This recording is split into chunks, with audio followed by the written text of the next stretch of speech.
আজকে চলে এসেছি কোয়েলের মাংসের রেসিপি নিয়ে। এখানে মাংসের উপরে লবণ, হলুদ আর লেবুর রস দিয়ে একসাথে মাখানো আছে। আর এই পাশে কড়াইতে মশলাগুলো দিয়ে কাঁঠালের বিচি সিদ্ধ হচ্ছে, গোটা রসুন, গোটা পেঁয়াজ আর কাঁঠালের বিচি, পেঁয়াজ, রসুন, আদা একসাথে কষানো হচ্ছে।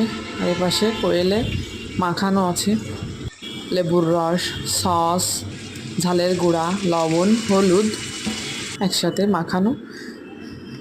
মশলাটা কষানো হয়ে গেলে কোয়েলের মাংসটা দিয়ে দেব। মাংসটা কষানোর পর অল্প একটু জল দিয়ে দেব তেলটা ছেড়ে দেওয়ার জন্য। এটা কিন্তু কাঁচা ঝাল দিয়ে রান্না হচ্ছে, এই জন্য কালারটা এমন সাদা এসেছে। কাঁচা গরম মশলাটা আর ধনেপাতা দিয়ে একটু কষিয়ে নিয়ে ঢাকা দিয়ে দেব। তারপর সেদ্ধ হয়ে গেলে ঢাকনাটা খুলে নেব।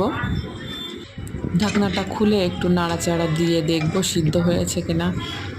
তারপর দেখুন মাংসটা কিন্তু সিদ্ধ হয়ে গেছে। কিছুটা গরম মশলা দিয়ে মাংসটা নামিয়ে নিলেই রেডি হয়ে যাবে গোটা কোয়েলের ভুনা। তো দেখুন বন্ধুরা, এই মাংসটা খেতে কিন্তু অসাধারণ লেগেছে। আপনারাও চাইলে এভাবে তৈরি করতে পারেন। কোয়েল কিন্তু খুবই উপকারী মাংস।